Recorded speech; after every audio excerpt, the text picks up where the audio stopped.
Morning class. आज हम संयोजन नियम का दूसरा लॉ पढ़ेंगे। जो लॉ क्या कहता है, नाम ही उसका बता रहा है, स्थिर अनुपात नियम। इंग्लिश में इसके दो नाम हैं, इसी नियम के दो नाम हैं। कभी आप सोचो दो अलग अलग लॉ है, नहीं। एक नाम है लॉ ऑफ डेफिनेट प्रोपोर्शन, अनुपात वाला प्रोपोर्शन, और दूसरा है लॉ ऑफ कांस्टेंट कंपोजिशन। बेटा कांस्टेंट की स्पेलिंग TANT होती है, बट मैंने शॉर्ट लिखने के लिए कांस्टेंट डबल T कर दिया है। तो इन दोनों ही लॉ का मतलब law of definite proportion and law of chemical combination composition, constant composition किसको बोलते हैं? स्थिर अनुपात नियम का ही दूसरा नाम है। जेएल प्राउस्ट ने दिया था ये। तो सबसे पहले अब हम आते हैं इनके नाम पे। देखो नाम क्या कह रहे हैं, डेफिनेट। डेफिनेट मतलब निश्चित, प्रोपोर्शन मतलब अनुपात। ये क्या कोई कह रहा है कि कुछ स्थिर अनुपात होना चाहिए, कोई फिक्स्ड अनुपात होना चाहिए। तो ये ही इसके हिंदी में बोला है। स्थिर मतलब निश्चित, अनुपात मतलब रेशो, प्रोपोर्शन। अब दूसरा ये है कांस्टेंट का मतलब होता है फिक्स, कंपोजिशन मतलब जिससे बना हुआ होता है। इस लॉ के अंदर जो स्टेटमेंट है वो इसी के अंदर दिखाई दे रही है। अब क्या कह रहा है वो ये देखो कि जब भी कोई यौगिक का निर्माण होता है, दो या दो से ज़्यादा तत्व मिलते हैं और वो हमेशा एक निश्चित द्रव्यमान के अनुपात में मिलते हैं। क्या बोला? स्थिर अनुपात में मिलते हैं। किसके? द्रव्यमान के। कौन मिलता है? तत्व मिलते हैं। क्या बनाते हैं? यौगिक बनाते हैं। इंग्लिश में कैसे लिखेंगे? When two or more than two elements combine together to form a compound, then they do so always in a definite ratio by mass. दो या दो से ज़्यादा तत्व जब मिलकर यौगिक का निर्माण करते हैं, वो हमेशा यह कार्य निश्चित अनुपात में करते हैं द्रव्यमान के। समझ में आ गया? हम दोबारा से पढ़ेंगे, उससे पहले हम एक एग्जाम्पल लेते हैं ताकि आपको अच्छी तरीके से ये बात समझ में आ जाए।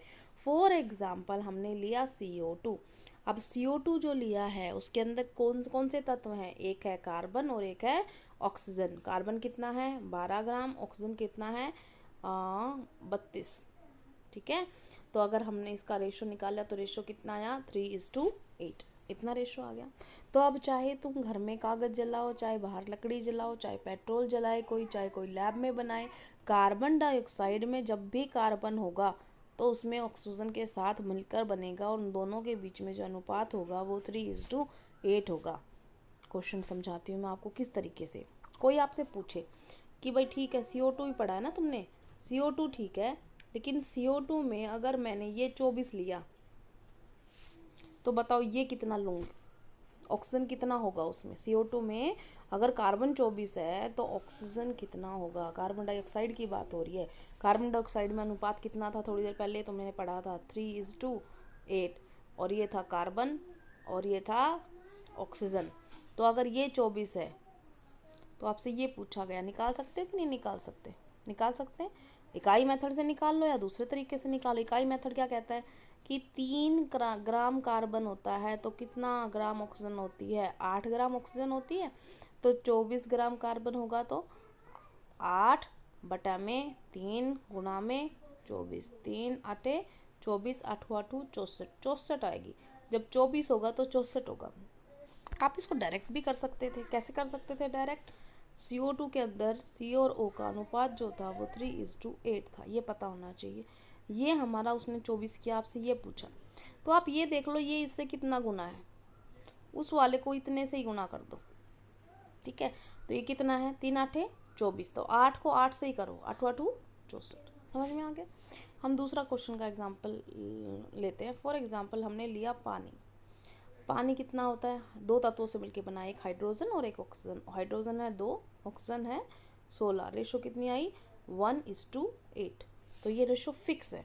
तो अगर मैं आपसे कहूँ कि अगर मैंने 4 ग्राम लिया होता तो क्या बोला मैंने? 4 ग्राम वाटर बनाने के लिए अगर ये हमने अनुपात कितना है? 1:8। और अगर मैं कह रही हूँ कि मैंने 4 ग्राम हाइड्रोजन लिया तो बताओ ऑक्सीजन कितना होगा? बता सकते हो कि नहीं बता सकते? मैंने एक को कितने से गुणा किया? 4 से। तो इसको कितने से गुणा करूँगी? 4 से। कितना आ जाएगा? 32। समझ में आ गया क्वेश्चन?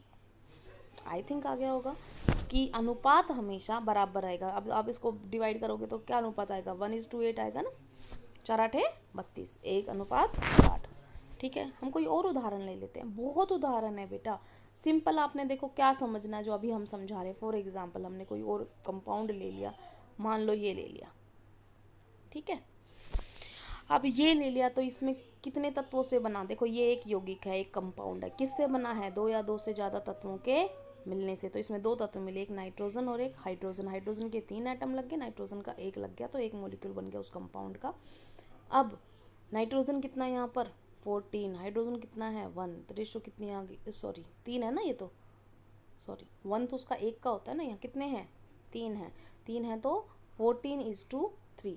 अगर आपसे कोई पूछे कि बताओ 6 ग्राम हाइड्रोजन है तो बताओ कितना नाइट्रोजन होगा, तो यहाँ पे कितना किया आपने, 3 दूनी 6, तो ये कितना हो जाएगा 14 दूनी 28, 28 ग्राम नाइट्रोजन होगा। समझ में आ गया। हम कोई और एग्जाम्पल भी ले सकते हैं। फॉर एग्जाम्पल हमने लिया हाइड्रोजन परऑक्साइड H2O2, ये भी एक यौगिक है। तो यौगिक है तो ये कितने तत्वों से मिलके बना है, दो तत्वों से मिलके बना है, दो तत्वों से मिलके बना है, तो रेशो क्या है 2:32, ये आ गया आपका 1:16। ठीक है। अगर कोई आपसे पूछे अब कि बताओ अगर हाइड्रोजन 3 है तो कितना होगा ऑक्सीजन हाइड्रोजन परऑक्साइड में, तो इसका अनुपात कितना था 1:16, तो ये 3 से गुना हुआ, तो ये भी कितने से गुना होगा 3 से, कितना आ जाएगा 48, 16×3 = 48 होता है कि नहीं होता है। तो अगर इन दोनों का रेशो देखोगे आप 3:48 आया, तो कट के तो वही आना है ना 1:16। समझ में आ गया क्वेश्चन।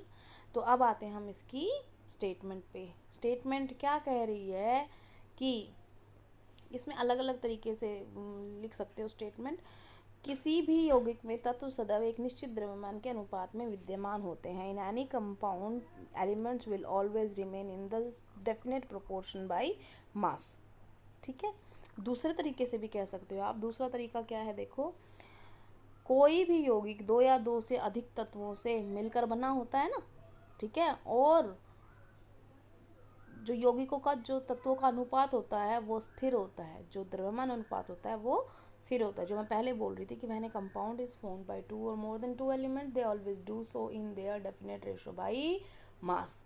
तो ये कौन सा नियम है, law of constant composition, law of definite proportion, स्थिर अनुपात नियम, कुछ भी कह लो जो आपकी मर्जी हो। तो आज हमने दूसरा लॉ भी कर लिया है। कल हम करेंगे डाल्टन्स एटॉमिक थ्योरी। ठीक है, आज के लिए थैंक यू।